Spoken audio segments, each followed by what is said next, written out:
Hey everyone, in this video we're going to show you how to draw a cherry. So grab your pencils and let's get drawing.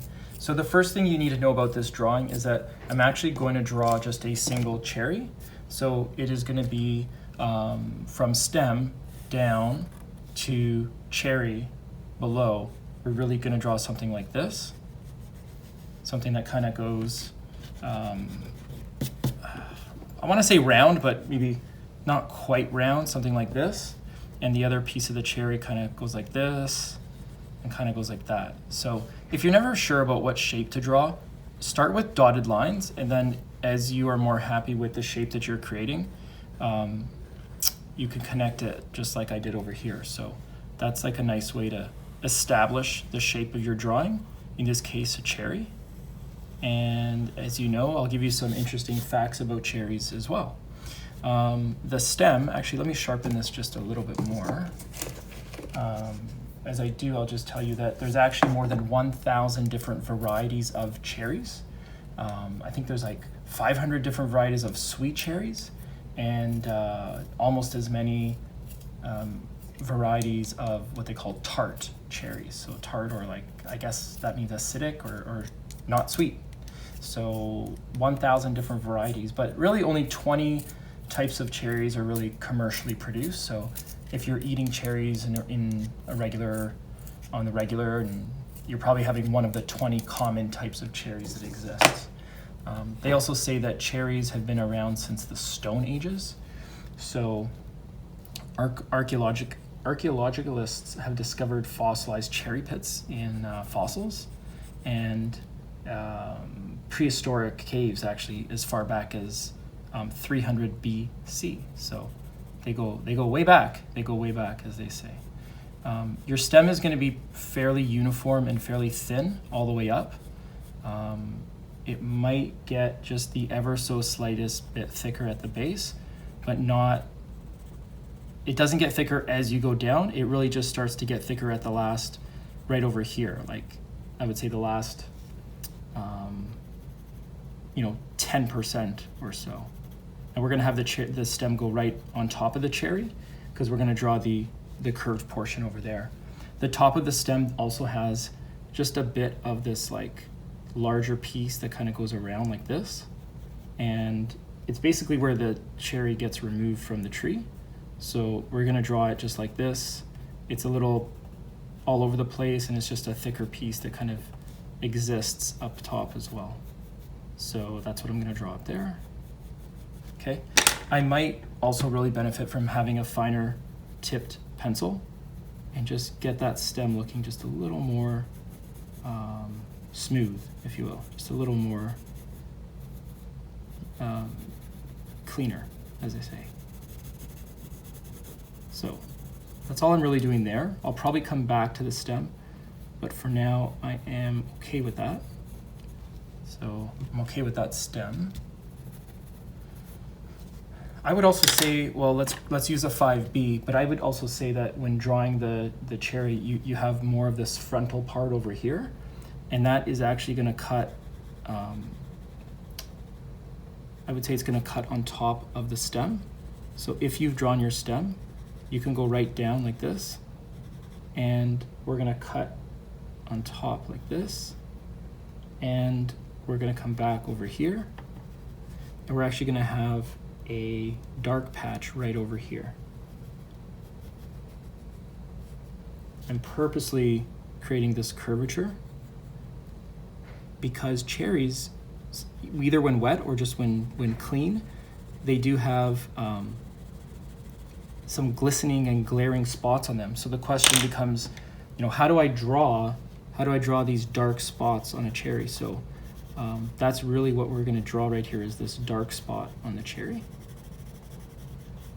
So that's it, just drawing this dark piece like that. And you'll probably see this come together with more shading, okay? At the back, we're going to have some darker pieces as well. So the darker piece at the back will kind of look like that as you see it.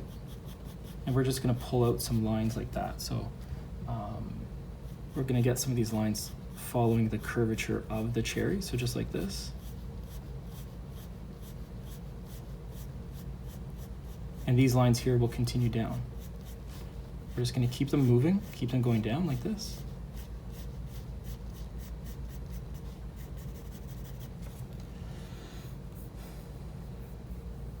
They say that Roman soldiers actually spread around the growth of cherry trees. So yeah, I guess during the Roman times, cherries were given to soldiers as kind of, they call it ration, or they would just give them a certain number of cherries.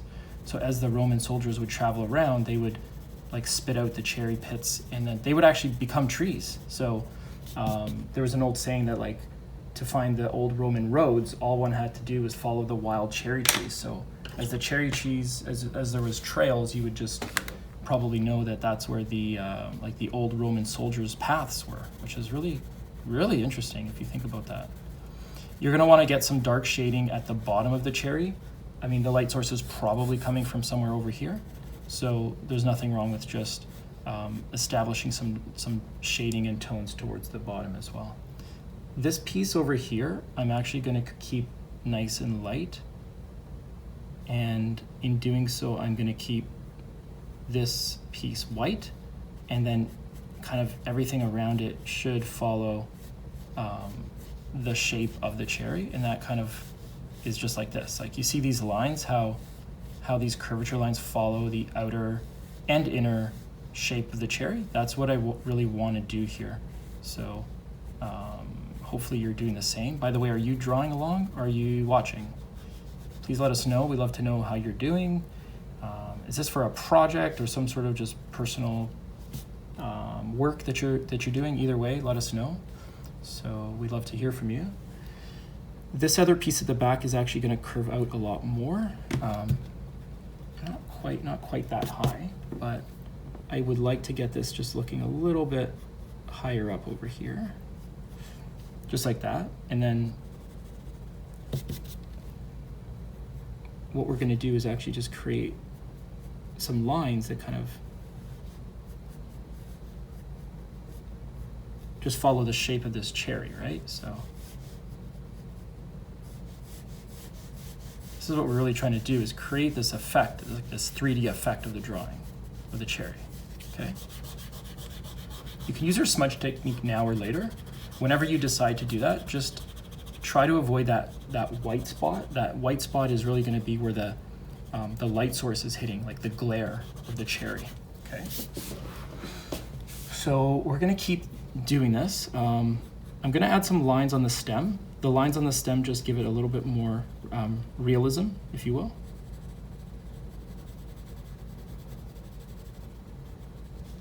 And of course, just making sure that the darker side of the stem is just to the side. It's really too small to say, like, you know, that there's like a light source creating a shadow in such a small stem. But believe it or not, it is there. So use your fine point pencil and just make sure that, for example, on the left, you have a nice fine line on the left. Cherry stems are pretty smooth. They're very rarely jagged, and as such, you want to keep a fine line as you go up and down your stem over here, okay? So you can definitely do that. Leave this part white. It kind of looks like your light source is hitting there. Let's jump back to my 5B. And what we'll do is we will just continue to create some of the shading down below as well. So I just extended the shape of the cherry just by a bit. I felt like it was a little short, and nothing wrong with doing that as well.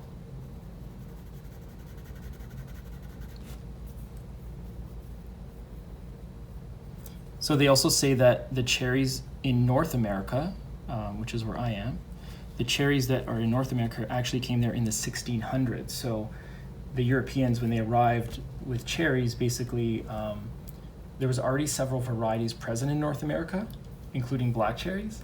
But the cherries we know today actually came here to North America from Europe. So that's really interesting as well. So we're gonna keep doing some shading on this piece as well.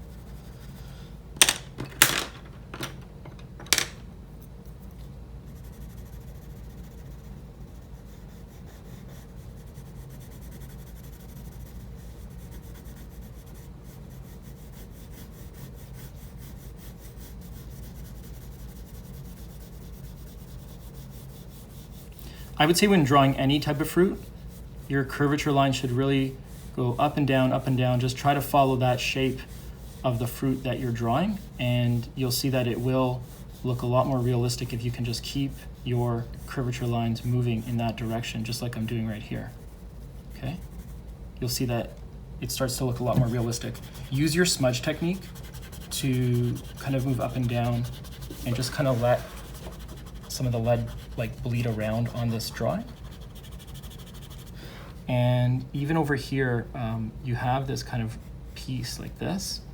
Don't be afraid to like keep getting these curvature lines showing, because it will allow your cherry to look like much more realistic, right? So that's what I'm doing right now.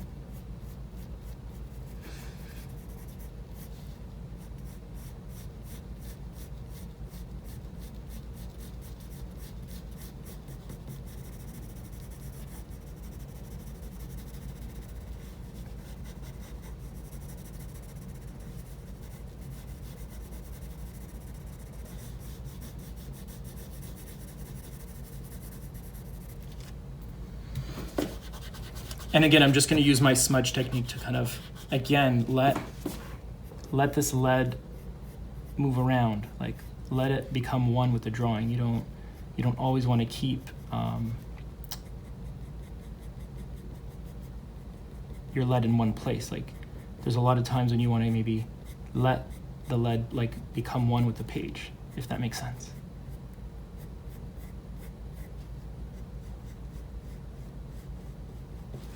So anyway, that's what I'm doing here. And in doing so, I'm just always getting these lines moving in the same direction, kind of from the middle, the core, and kind of curved out. Like, that's really what I want to get happening over here. You don't necessarily want that piece to be just completely white. An off-white is also perfectly fine. But what you can do is have a fine distinctive line between your dark shaded spot that maybe exists right above it and the bright part below. If there's like an actual specific shadow that would exist, you can definitely, don't be afraid to say, hey, like this is my defining point of where a shadow exists, and this is where that glare exists. Sometimes when you draw a glary piece, there's nothing wrong with saying this is going to be the piece where there's a glare right on it. And that's what I'm going to try to put together right here as well. So yeah, so hopefully that makes sense as well.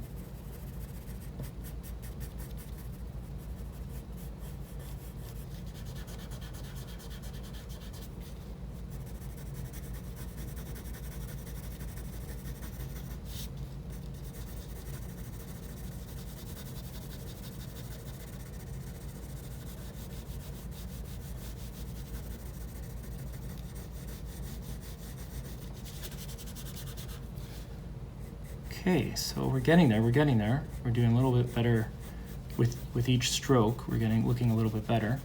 I would say too that if you can, just getting this upper piece right here a little more defined. So saying, hey, this is my space. Actually, let's do that with a different pencil.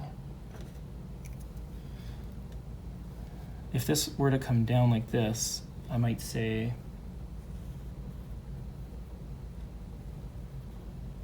this piece right here is what I want to define as bright. So everything below it should be shadowed and shaded just a little bit more as a result.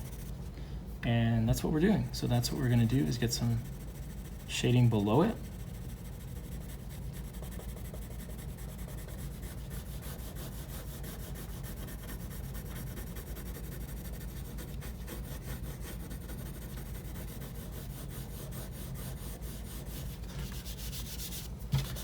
And again, using your smudge technique to really, kind of pull it all together.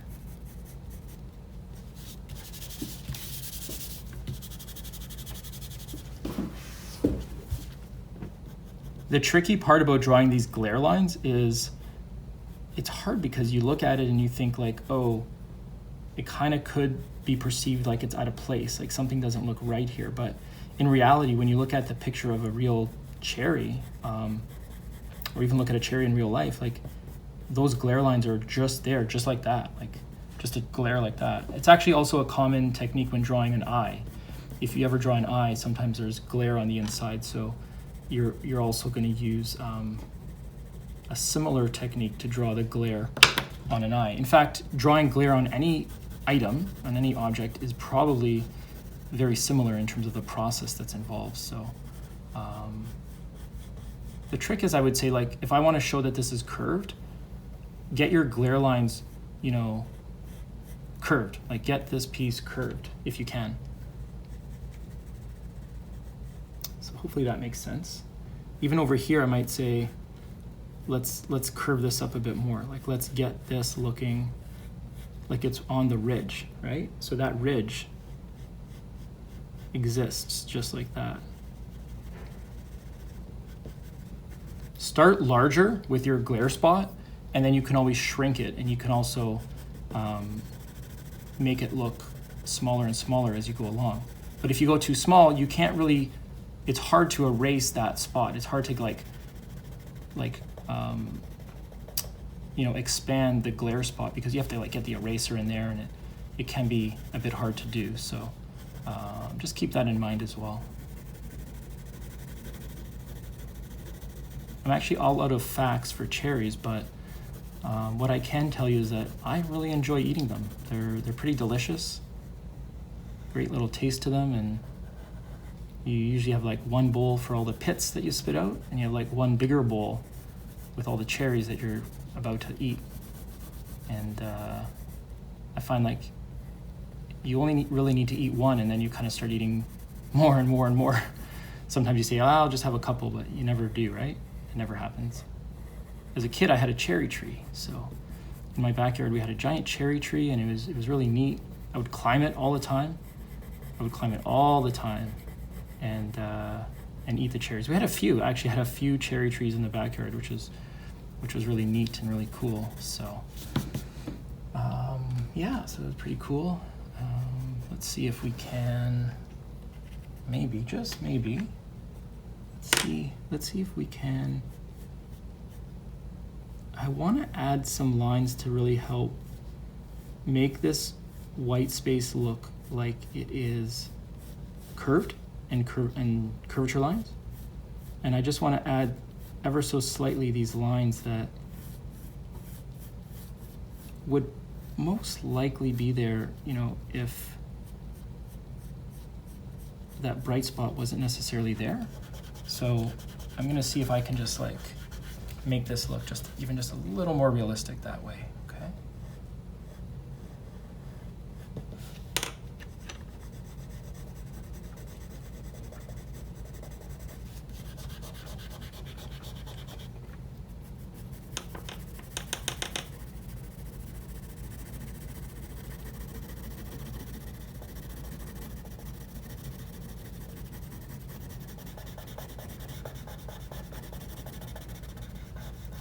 Make sure that you have enough darkness at the bottom. We established a light source over here, so get that dark spot, you know, showing towards the bottom, as well as bottom left. Bottom left a lot stronger, so it'll help make your cherry look a lot more realistic. Cherries are tough. Cherries are not easy to draw, so the more shading and realism you can add, I think the better your drawing will look. So you can kind of see that that's what I'm trying to establish here by just really getting a lot of the darkness on this piece, if you will, okay?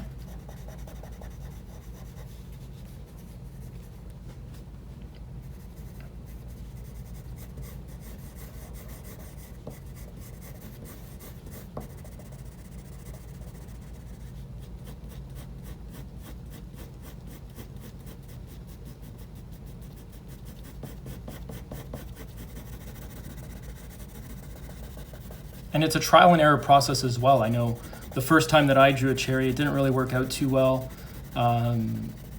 Sometimes you can draw a pair of cherries, so they might look a little more realistic if you had a pair, because sometimes they're smaller fruits, right? So nothing wrong with drawing a pair either, but like I said, it can be tough. So don't be afraid if you're, a little off, or you need to maybe do this a couple times to really get it right. So I know I had to do that. So the last thing is just clean up your edges with a midpoint pencil, something that perhaps just has ever so slightly, like not extremely fine, but not extremely dull tip. And that'll help you kind of clean up some of the outer lines. And even on this side, just cleaning them up like this might look nice.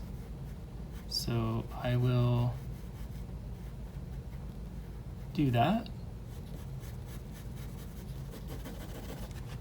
And I would say that's pretty much it. So from what you see there, that's like a nice little shape of a cherry. Hopefully you enjoyed the video. Thank you so much for watching, and have a great day.